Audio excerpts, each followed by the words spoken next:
नमस्कार, बोल बेधड़क देख रहे हैं आप और मैं हूं नंदिनी मिश्रा आपके साथ। 14 दिसंबर को कांग्रेस दिल्ली के रामलीला मैदान में महारैली करने जा रही है।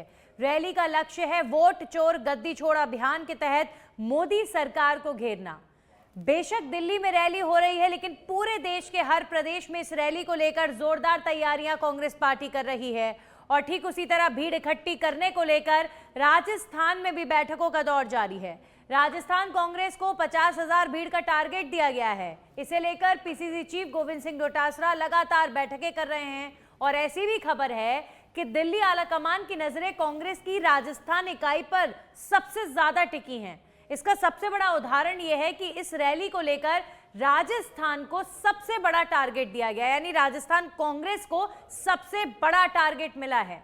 तो कैसी चल रही है वोट चोर गद्दी छोड़ रैली को लेकर कांग्रेस की तैयारी, क्या है इस पर बीजेपी का रिएक्शन और क्या रंग लाएगी देश की राजनीति में ये महारैली? आज चर्चा इसी मुद्दे पर करेंगे, आप बने रहिए मेरे साथ।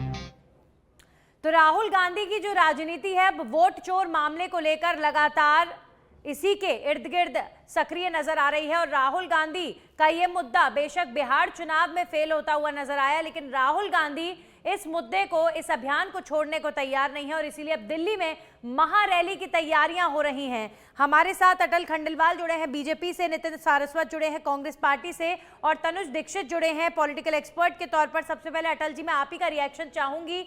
वोट चोर गद्दी छोड़, सर ये बहुत बड़ा आरोप है, ये बहुत बड़ी बात है। इस आरोप को, इस बात को अभियान बनाकर कांग्रेस लगातार जिस तरीके से इस अभियान के पीछे है, आप किस तरीके से लेते हैं इसको? लगातार बिहार में मामला उठा, आज संसद में राहुल गांधी बोले, एसआईआर को लेकर लगातार आप पर निशाना साधा जा रहा है और अब लाखों लोग रामलीला मैदान में जुटने वाले हैं। आप लोगों के खिलाफ आपको वोट चोर कहा जा रहा है, क्या रिएक्शन देंगे? नंदिनी जी देखिए, कांग्रेस है वो अपनी खोई हुई जमीन को वापस लाने के लिए लोगों के अंदर एक भ्रम की स्थिति पैदा करती है। बाकी उनके पास मुद्दे बचे नहीं है। एसआईआर कोई मुद्दा है ही नहीं।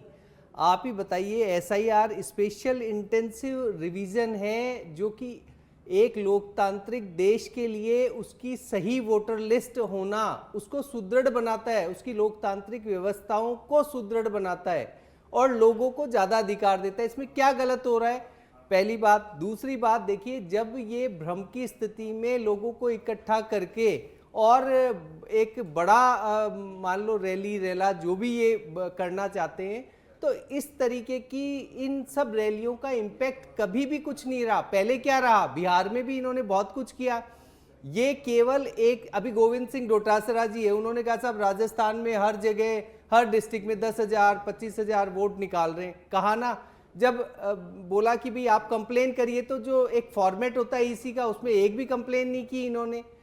तरीका होता है हर चीज का, ये केवल जुमलेबाजी कर रहे हैं। इन्हें भी पता है मतलब कि सब कुछ ठीक चल रहा है। 14 तारीख को जो, मेरी बात सुनिए सर, ये बात तो आप लगातार कह रहे हैं कि एसआईआर में कोई दिक्कत है ही नहीं, ये जबरदस्ती मुद्दा बना रहे हैं। आप बताइए, लेकिन आप कोई देखिए ना, आप देखिए कि 14 दिसंबर को दिल्ली में कांग्रेस पार्टी जो रैली करने जा रही है, लाखों लोगों को वहां पर इकट्ठा कर और जोरदार आवाज में आप लोगों को वोट ये अपने ही कार्यकर्ताओं को, जो अभी इन्होंने ये जो अध्यक्ष बनाए राजस्थान में, उन पे दबाव की स्थिति बनाने की कोशिश कर रहे हैं। किसी बात को लेकर इतना विरोध करता है सर, तो कोई तो बेस होता होगा ना उस बात का। देखिए, अगर आप ही बताइए नंदिनी जी, एसआईआर के अंदर हम क्या करने वाले हैं? जिनकी डेथ हो गई उनको हटाने वाले हैं, जिनका स्थानांतरण हो गया कहीं और पे उनको हटाने वाले हैं। चलिए इसका जवाब और जो गलत तरीके से उसके वोटर लिस्ट में आ गए उन लोगों को मतलब हटाने आप इस वाले। मुद्दे को यूजलेस बता रहे हैं, ठीक है? साफ सुथरी वोटर लिस्ट करने की योजना है। आप वोट चोर गद्दी छोड़ इस पूरे अभियान को यूजलेस बता रहे हैं। हर जगह कर्नाटका, बिहार, राजस्थान और कई जगह इन्होंने आरोप लगाए, एक जगह भी प्रूव नहीं हुआ। नितिन जी, वोट चोर गद्दी छोड़ कह देने मात्र से कोई वोट चोर नहीं हो जाता। अगर किसी को वोट चोर कहते हैं तो सबूत भी देने होते हैं।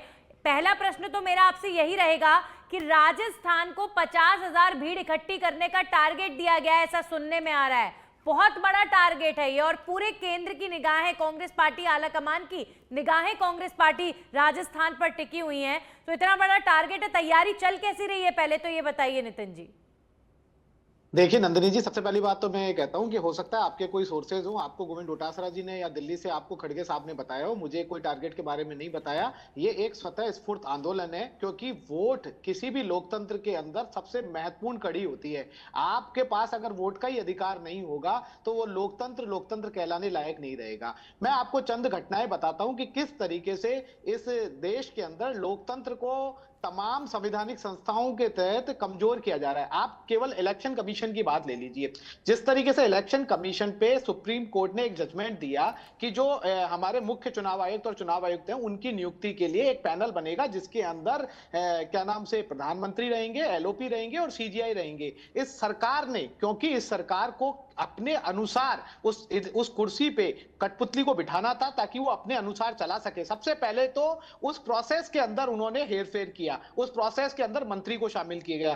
पहली बात, मेरा अगर ये फैक्ट गलत हो तो बताइए। दूसरा, उन्होंने क्या किया, आपको पता है कि आपके फोन में भी अगर आप देखेंगे तो आज मेरे फोन के अंदर कोई डुप्लीकेट फाइल्स है, डुप्लीकेट फोटो है, एक सॉफ्टवेयर आता है, तुरंत उस सॉफ्टवेयर से वो उसको डिलीट कर देता है और मेरा फोन क्लियर हो जाता है। लेकिन एक चुनाव आयोग जिसके पास में मशीन रीडेबल वोटर लिस्ट पड़ी हुई है, और अटल भाई का मैं बहुत सम्मान करता हूं क्योंकि वो भी टेक्निकली बहुत साउंड है।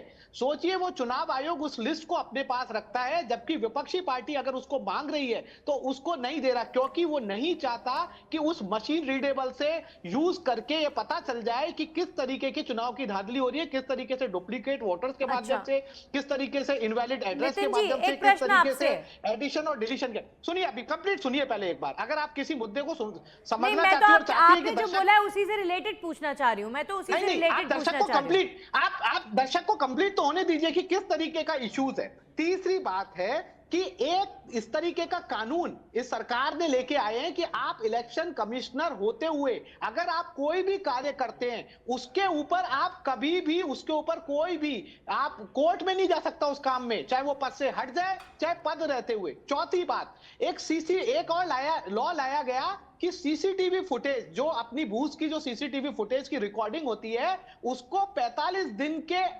बाद में उसको डिस्ट्रॉय कर दिया जाए और उसको नई मतलब, और उसको विपक्षी पार्टी जब मांगती है तो उस विपक्षी पार्टी को देने के लिए साफ, आपने सुना ना कि हमारी महिलाएं हैं, बहनें हैं, उनको किस तरीके से वोट दिया जाए। मैं समझ गई, मेरी बात तो सुनिए सर। इतनी सारी त्रुटियां हैं, बहुत सारी त्रुटियां आपने बताई हैं, अभी बहुत सारे लूप होल्स आपने बताए हैं इलेक्शन कमीशन और सरकारी सिस्टम से संबंधित। तो मुझे ये बता दीजिए कि आप इतनी बड़ी पार्टी हैं, आप लोग इस मामले को, आप लोग इतनी सारी त्रुटियों को लेकर कब आपने कोई लीगल सहारा लिया हो, कोई लीगल कार्रवाई के लिए आप लोग आगे आए हो? सिर्फ बोलने से मीडिया प्लेटफॉर्म पर सर दूध का दूध पानी का पानी नहीं होगा ना। अगर आपको इतनी सारी त्रुटियां पता है तो जाइए, आप कोर्ट में जाइए या फिर कहीं पर भी जहां प्लेटफॉर्म मिले लीगल कार्रवाई का।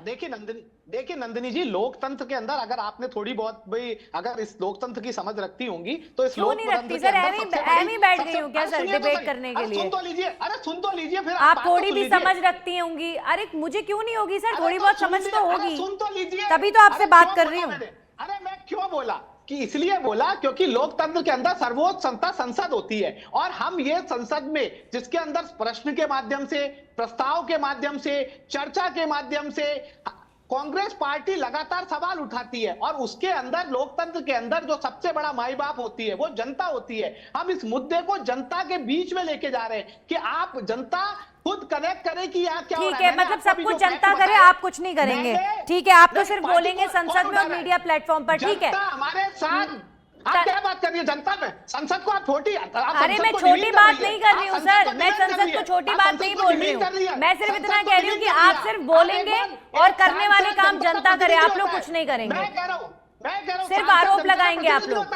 लाखों, बिल्कुल, मैं तो तथ्य बता रहा हूँ। ठीक है नितिन जी, चलिए अब आपकी रैली पर आ जाते हैं। आपने जो बातें कही इसका जवाब हम अटल जी से ले लेंगे, लेकिन आपकी रैली पर आ जाते हैं। आपने बोला कि 50,000 का टारगेट, सुनिए तो सही, सियासी गलियारों में जब चर्चाएं चलती हैं सर, तो वही चर्चाएं हम तक पहुंचती हैं और उन्हीं के आधार पर हम आपसे प्रश्न करते हैं। डोटासरा जी और मल्लिकार्जुन खड़गे मुझे क्यों फोन करेंगे, या मेरा उनसे कोई खास रिलेशन तो है नहीं जो मैं उनको सीधा फोन करूंगी।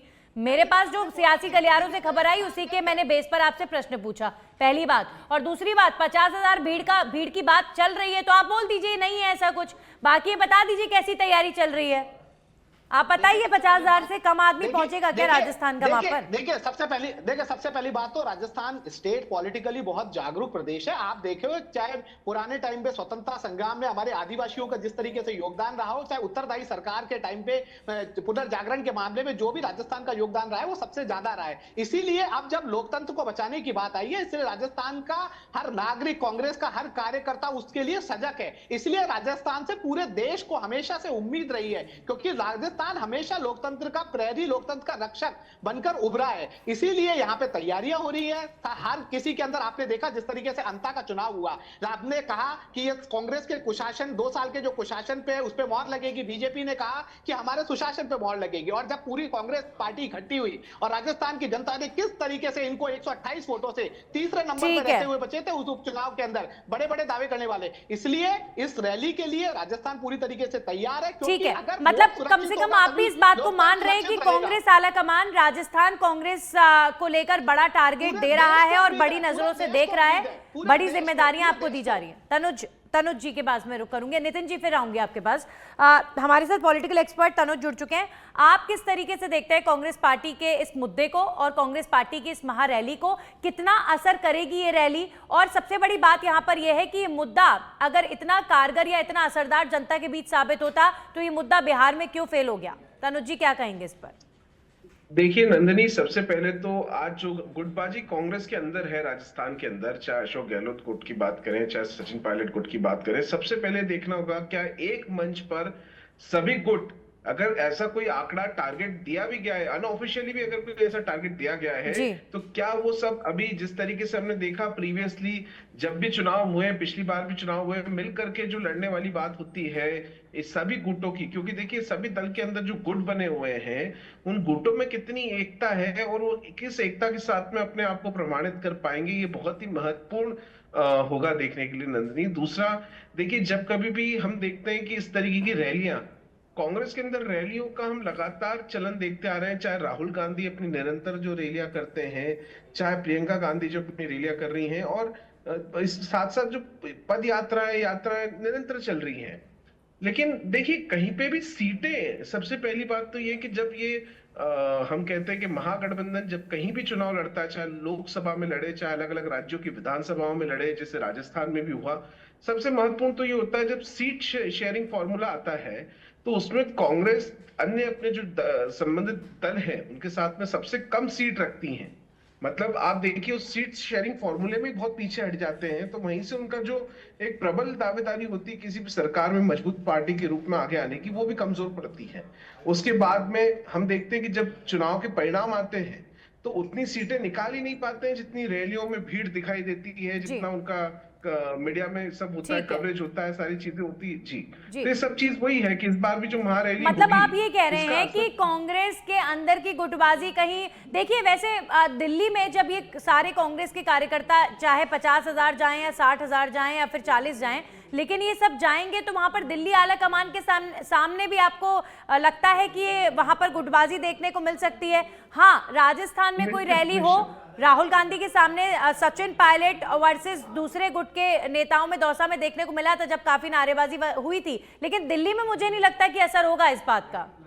तनुज जी देखिए इस समय दिल्ली में अगर हम देखें तो गुटबाजी जैसी कोई स्थिति वहां पर नहीं दिखाई देती, लेकिन बात यह है अगर राजस्थान राज्य के आंतरिक जो स्थितियां हैं वो अगर मजबूत होगी तो इस तरीके की रैली में जो टारगेट, अगर अनऑफिशियल भी कोई टारगेट है या कुछ ऐसा बड़ी भीड़ जुटाना है, तभी जुट पाएगी, अन्यथा इस तरह की भीड़ ठीक है। फिर में काफी दिक्कत होती है। ठीक है, ठीक है, ठीक है। अटल जी, एक बार फिर से मैं अब आपके सामने वो सवाल रखूंगी जो नितिन जी ने इस डिबेट में रखे थे। नितिन जी, मैं चाहूंगी 2 पॉइंट आप 10 सेकंड में हाईलाइट कर दें तो आपका प्रश्न मैं आगे बढ़ाऊंगी कि आपने बोला लूप होल्स बहुत सारे हैं और लोकतांत्रिक व्यवस्था के लिए लूप होल्स को उठाना बहुत ज्यादा जरूरी है और इसीलिए आप बार बार इस मुद्दे को इतनी तवज्जो दे रहे हैं। आपने यहाँ पर बोला कि सीसीटीवी फुटेज आप तक नहीं पहुंच पाई, आपने जब इलेक्शन कमीशन से मांगा 45 दिनों में जो बूथ की सीसीटीवी होती है उसे डिस्ट्रॉय करने का जो नियम है वो गलत है। इसके अलावा और 2 नियम जो आपने गिनवाए, मैं चाहूंगी आप डायरेक्ट पूछे अटल जी से। अटल जी, ठीक है, एक बार नितिन जी के माध्यम से जनता तक पहुंचे ही हैं। नितिन जी, 10 सेकंड। हाँ, सबसे पहले सीजीआई को रिमूव किया गया। दूसरा, जितनी भी क्या नाम से एक लॉ लाया गया कि इलेक्शन कमिश्नर जो भी काम करेगा अपने पद पे रहते हुए उस पर ऊपर कोई भी कार्रवाई और कोई भी प्रश्न नहीं उठाया जा सकता, कहीं भी उसको अदालत में नहीं जा सकता। और तीसरा, मशीन रीडेबल जो अपनी वोटर लिस्ट है उसको बिल्कुल नहीं दिया जाता जबकि वो उनके पास है। और अब तो डुप्लीकेट वोटर्स का जो सॉफ्टवेयर इलेक्शन कमीशन यूज करता था वो भी खत्म कर दिया। और ईवीएम पे एक्सेस कभी भी ऑपोजिशन पार्टी को कि ईवीएम का जो कोड है वो कहां पे किसके पास सेव है उसके लिए कोई एक्सेस नहीं है, उसके आर्किटेक्चर पे कोई एक्सेस नहीं है। अटल जी, कुल मिलाकर यहाँ जो बिंदु गिनवाए जा रहे हैं वो ये गिनवाए जा रहे हैं कि पूरी तरीके से हाईजैक करने की कोशिश सिस्टम को की जा रही है सरकार द्वारा। अब इन लूपहोल्स पर आप क्या कहेंगे, बोलिए। नंदिनी जी, देखिए, केवल वही बात की आरोप लगाने की नीति।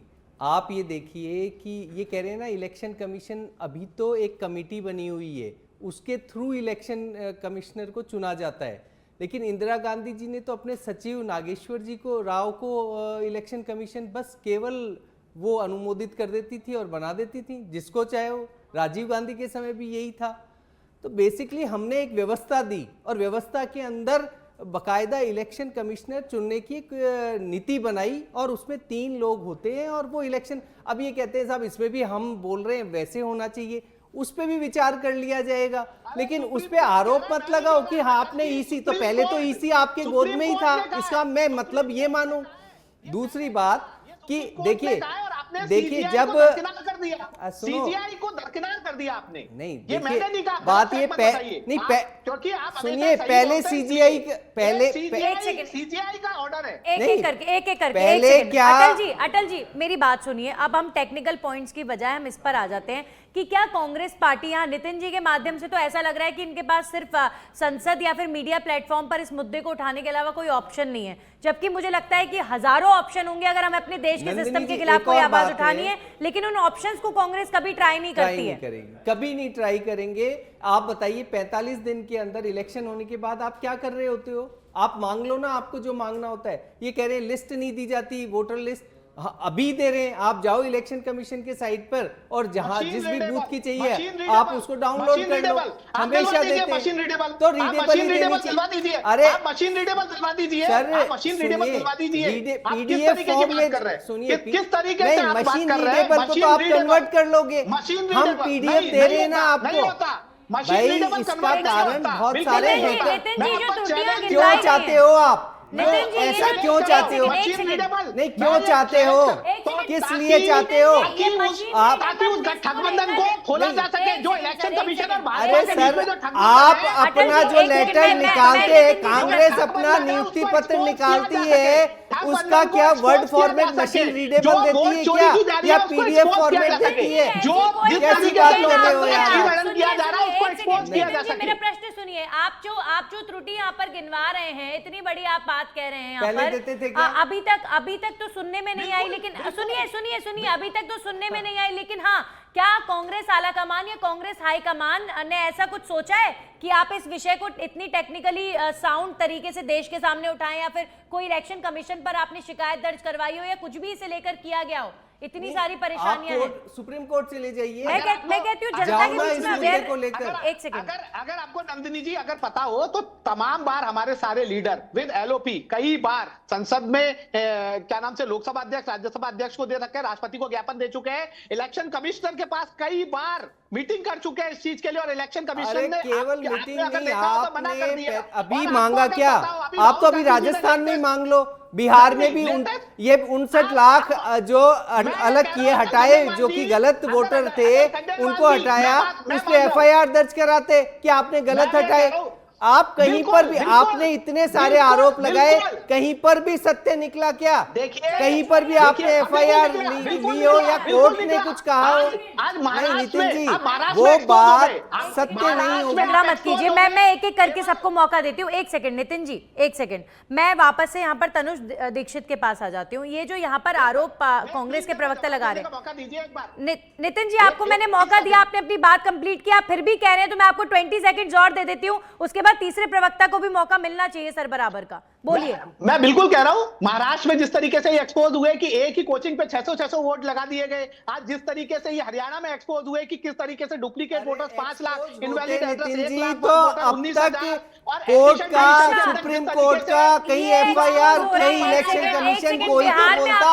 आप गूगल पे उठा के देखिए और लिखिए, वो लिखेगा कि ये सारे आरोप निराधारित हैं, आरोप लगाओ। आप लोग बोलने नहीं दे रहे हैं सर मुझे। एक सेकंड अटल जी, जी, नितिन जी सुनिए, मेरा एक छोटा सा प्रश्न है आपसे। मैं आपकी बात को मान लेती हूँ कि इन्होंने आपकी बात को मान लिया, आप ये कह रहे हैं ये लोग वोट चोरी कर रहे हैं, तो मुझे ये नहीं पता कि ये लोग कैसे कर रहे हैं, काम तो सारा इलेक्शन कमीशन कर रहा है एसआईआर का, लेकिन फिर भी आपके आरोपों को एक सेकंड के लिए मान भी ले तो आपने बिहार में कितना चीख चीख कर बोला था वोट चोरी हो रही है सर, वोट चोरी हो रही है। वहां की जनता ने आपको तवज्जो नहीं दी, आपकी बातों को सुना नहीं, और एक तरफा जीत वहां पर हो गई। अब आप ये बोलेंगे कि वोट चोरी की इसलिए जीत हो गई, वहां के मैंडेट को आप बिल्कुल जीरो बोलेंगे फिर तो। बिल्कुल आपको यही बात समझनी है कि जिस तरीके से कहा गया कि हरियाणा में इस तरीके के हालात है, बीजेपी बिहार में है, लेकिन वो वोट चोरी, जिस तरीके से वोटों का 65 लाख वोटों का हेरफेर किया गया, जिस तरीके से हरियाणा में 25 लाख वोटों का हेरफेर किया गया, तो आपने एफआईआर क्यों नहीं कराई? वही लोग इतनी बड़ी चोरी हो रही है और हम सिर्फ रैली करेंगे।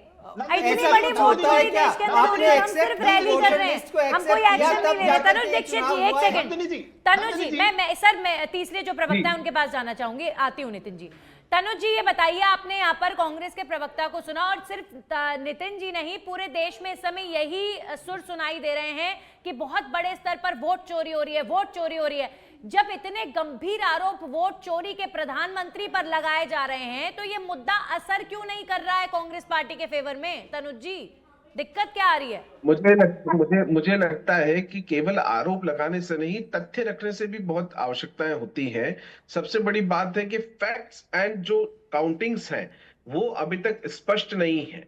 यहाँ पर हम सुन रहे हैं कांग्रेस के प्रवक्ता भी कई लाखों जो है प्रदेशों में वोट चोरी के आरोप लगा रहे हैं निरंतर रूप से, लेकिन एक मत आवाज नहीं दिखाई देती है। वोट चोरी की बात करना और आंकड़े क्या है वो स्पष्ट करना दोनों अलग अलग चीजें हैं। ना आंकड़े स्पष्ट है, ना बातें स्पष्ट है, साथ ही साथ इस तरह की कोई भी इनके पास में प्रूफ, देखिए प्रूफ बिना तो कोई भी एलिगेशन से शाब्दिक हो सकते हैं वो, लेकिन उसके कोई एलिगेशन की कोई प्रॉपर प्रूफ नहीं अभी तक प्रोवाइड किए गए।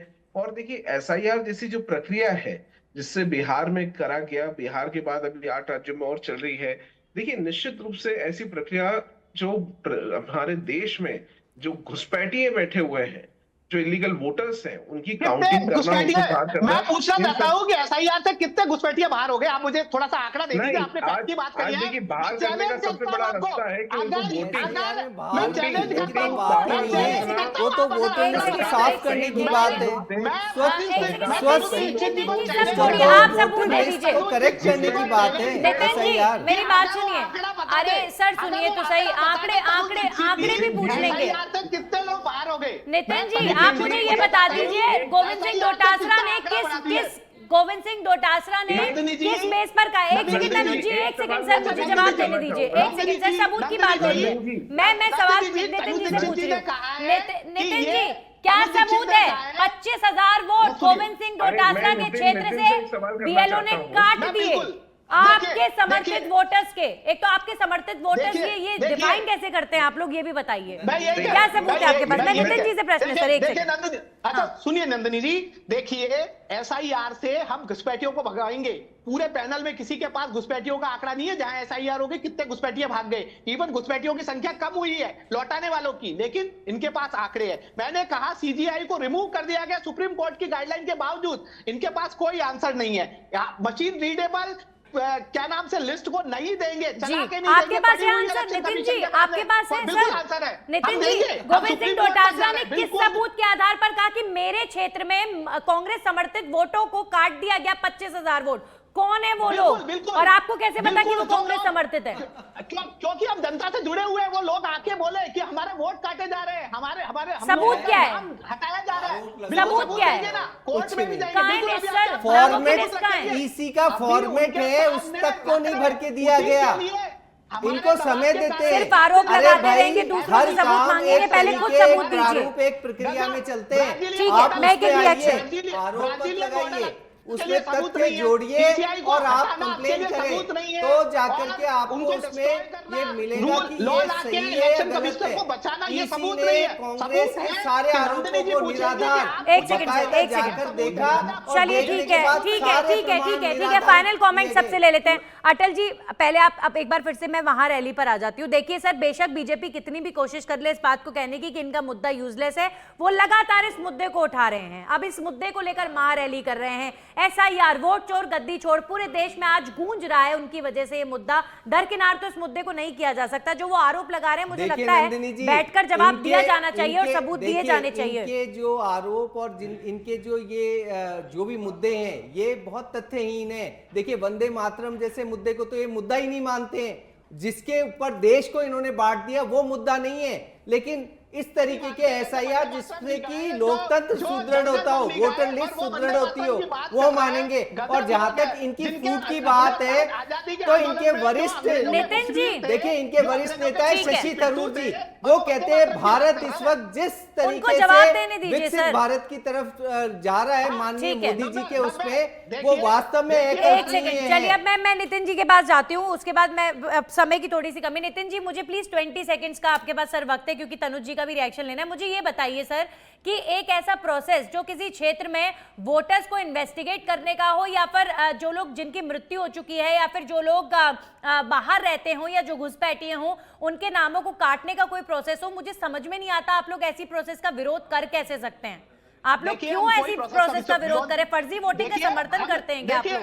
देखिए आपको नंदिनी जी ये थोड़ा सा गलत हुआ है। हमने कोई प्रोसेस का विरोध नहीं किया। जिस तरीके से इंपोज करके यहाँ पे चुनाव थे और कहा गया, इलेक्शन कमीशन से झूठ बोला गया कि यहाँ कोई चुनाव पेंडिंग नहीं है, हमारे यहाँ एसआईआर करा दीजिए, उस तरीके का झूठ बोला गया। यहाँ पे उस एसआईआर के नाम पे 26 बीएलओ के ऊपर प्रेशर डाला गया कि जल्दी कीजिए। 26 बीएलओ आत्महत्या कर चुके हैं। इस तरीके की जो प्रोसेस है, जिसको जिस जल्दबाजी में और जिस उद्देश्य से लाया जा रहा है, उसमें दिक्कत है। आप मुझे एक फैक्ट बता दीजिए, एसआईआर के नाम पे जहां जहां हो चुकी है, कितने घुसपैठिए देश से बाहर हो गए। अगर आप मुझे बता सके, आप 5 सेकंड में बता सकती है, चाहे तो कोई भी तीनों में से बता सकता है, आपको समझ में आ जाएगा कि कांग्रेस पार्टी किस सर चीज का विरोध कर रही 27 है। हो चुके हैं, 5:27 इट्स ऑलरेडी। मेरे पास टाइम नहीं है, अन्यथा मैं जरूर, आप अटल जी 5 जवाब जो देना सेकंड, चाह रहे केवल हैं, एक- आप क्या कहना चाह रहे हैं? ठीक है, 59 बोलिए। लाख दे दीजिए ना। बिहार के अंदर से आप आंकड़े 59 दे दीजिए लाख ना। लोगों आप को आंकड़े दे दीजिए ना। एसआईआर के कितने अंदर बाहर घुसपैठिए किया बाहर गया, किए गए? 20 लाख लोगों को जोड़ा गया।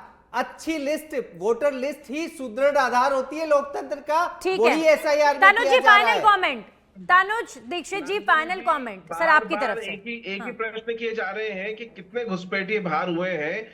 अरे एसआईआर के बाद कम से कम घुसपैठिए वोट तो नहीं डालेंगे। इस सरकार को, इस देश में सरकार को, हर प्रदेश में सरकार को कम से कम केवल वोटर चुनेगा वो वोटर जो कि स्थायी वोटर है और उस देश का, उस प्रदेश का नागरिक है। ये बहुत जरूरी है। घुसपैठिए कितने बाहर हुए वो एक दूसरा मुद्दा है, लेकिन वोट देने का राइट्स केवल एक भारतीय को, एक स्थानीय तो है, ये बेहद जरूरी है। ठीक है, स्थानीय व्यक्ति को तो वोट देने के इस लोकतांत्रिक जो एक सुविधा है उससे कोई दूर नहीं कर सकता है। इतना हक तो इस दुनिया में भी किसी को नहीं है, चाहे कोई भी बीएलओ, कोई भी एसआईआर, कोई भी इलेक्शन कमीशन आ जाए। मैं अगर अपने क्षेत्र की नागरिक हूं तो मुझे गारंटी है कि मुझे कोई नहीं हटा सकता। मुझे अपनी देश की व्यवस्था पर इतना भरोसा है। बहरहाल, अगर अब आप ये आरोप लगातार बढ़ाते रहेंगे तो मैं उम्मीद यही करेंगे हम सभी लोग कि आगे अब राहुल गांधी इस मुद्दे पर बात रखें तो सबूतों के साथ रखें और शिकायत भी करें अगर इतने बड़े बड़े लूपहोल्स हैं तो। शुक्रिया नितिन जी, समय की थोड़ी कमी है इसलिए मैं आपको वक्त नहीं दे पाई, लेकिन शुक्रिया अटल जी, नितिन जी,